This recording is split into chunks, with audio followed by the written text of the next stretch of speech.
Hello, I'm Councilman Bardi, and I will be reading Rudolph the Red-Nosed Reindeer. Hello, boys and girls. My name is Sam the Snowman.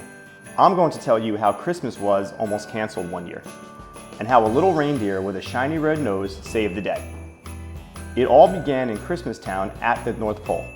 That's where Santa Claus lives with his wife, Mrs. Claus. Their home is a castle in the middle of a snow-covered forest of glittering Christmas trees. Every Christmas, Santa delivers toys to good little girls and boys. And every Christmas, little reindeer dream of becoming part of Santa's team when they grow up. Donner, one of Santa's reindeer, hoped his newborn son Rudolph would follow in his footsteps. But when Rudolph's nose began to glow, Donner cried, "He has a shiny nose. I'd even say it glows." Just then, Santa arrived to meet the new reindeer. When he saw Rudolph's bright red nose glowing, he said, "Let's hope it stops, if he wants to make the sleigh team one day." And off he went. "We'll just have to hide Rudolph's shiny nose so that he looks like all of the other little deer," said Donner as he covered Rudolph's nose with mud. Rudolph was very unhappy, but he kept his nose hidden as well as he could. Later, at the reindeer games, Rudolph met a pretty doe named Clarice. She was there to watch the young reindeer practice flying. Rudolph was shy, but he asked if he could walk her home after the games. Clarice agreed and said, "I think you're cute." That made Rudolph so happy that he flew high in the sky on his very first try. Santa and Comet, the flying coach, were amazed. But suddenly, Rudolph's false nose fell off and his real nose glowed brightly. All of the other reindeer laughed and called him names, like Fire Snout and Red Schnoz and Rudolph the Red-Nosed Reindeer. "From now on," said Comet, "we won't let Rudolph join in any reindeer games." Rudolph was very sad, and he wondered why being a little bit different made him such a misfit, so he decided to run away. Meanwhile, in Santa's castle, a team of elves made toys in a workshop. But one of the elves didn't like making toys, a blonde elf named Hermie. "Whatever is wrong with you, Hermie?" asked the boss elf. "I don't like making toys," answered Hermie. "I want to be a dentist." "A dentist?" barked the boss elf. "That's ridiculous. Elves make toys." Hermie was not about to give up his dream of becoming a dentist, so he decided to run away too. Soon, the two misfits met and became good friends. "Since we're both tired of being laughed at and called names, let's leave the North Pole and find out what the rest of the world is like," said Rudolph. So off they went, looking forward to new adventures, but knowing they had to beware of the abominable snow monster of the North. The monster was mean and nasty and hated everything about Christmas. "Cover your nose," Hermie said to Rudolph when they heard the abominable snowman monster's horrible roar. Before long, they ran into a prospector named Yukon Cornelius. "This land is rich in silver and gold," he said. Yukon was an unusual character, but he had a good heart and offered to give Rudolph and Hermie a ride on his sled. Suddenly, the abominable snow monster spotted the friends and started to chase them. "We're trapped," cried Rudolph. "My nose is giving us away." Luckily, Yukon knew the terrible creature's weakness. The abominable snow monster sinks in water, Yukon said as he quickly chipped away at the ice. The three friends escaped on a sheet of floating ice and soon found themselves on the island of misfit toys.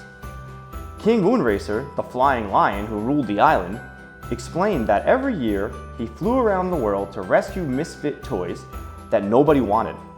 Each toy was free to live on the island of misfit toys until some child decided to adopt it, because no toy could be truly happy until a boy or girl loved it. Rudolph, Hermie, and Yukon met a Charlie in the Box, a train whose caboose had square wheels, a polka dot elephant, a cowboy who rode an ostrich, and a squirt gun that shot jelly. And there were many other misfit toys. "Please ask Santa to include these wonderful toys with all the others he delivers on Christmas Eve," the king said to Rudolph. "I promise I will," answered Rudolph. That night, while his friends were sleeping, Rudolph decided to go on alone. He knew that the abominable snow monster might find them all because of his bright red nose, and he didn't want to put his friends in danger.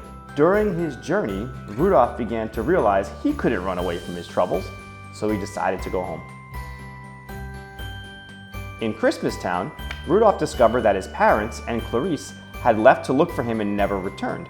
The little reindeer knew just where to find them, in the abominable snowman's cave. "Put her down," cried Rudolph as he tried to rescue Clarice, but then he was captured too. In the nick of time, Yukon and Hermie arrived with a plan. They knew the abominable snow monsters loved pork dinners, so while Hermie pretended to be a pig and oinked loudly, Yukon climbed above the entrance to the cave. When the monster came out, Yukon dropped a big chunk of ice on his head. That knocked out the abominable snow monster, and Hermie finished the job by pulling out all of the creature's terrible teeth. Rudolph and his friends returned to Christmastown. Everyone realized they had been a little hard on the two misfits and welcomed them back. At first, everyone was afraid of the abominable snow monster, but Yukon assured them that he was now as tame as a kitten, and that his real name was Bumble. Everyone was relieved and gave Bumble the job of placing the stars on top of the tall Christmas trees. Rudolph described his adventures and told Santa about the island of misfit toys. Santa promised he would deliver all the misfit toys to deserving girls and boys. But there was terrible news. A great blizzard was raging all over the world. "I'm afraid," said Santa to Mrs. Claus, "that we'll just have to cancel Christmas this year." "Oh no," said Mrs. Claus, "I think all those disappointed little girls and boys with no presents on Christmas morning." On Christmas Eve, the weather was no better and there was no relief in sight. Suddenly, Rudolph's nose started to glow. Santa shielded his eyes and smiled.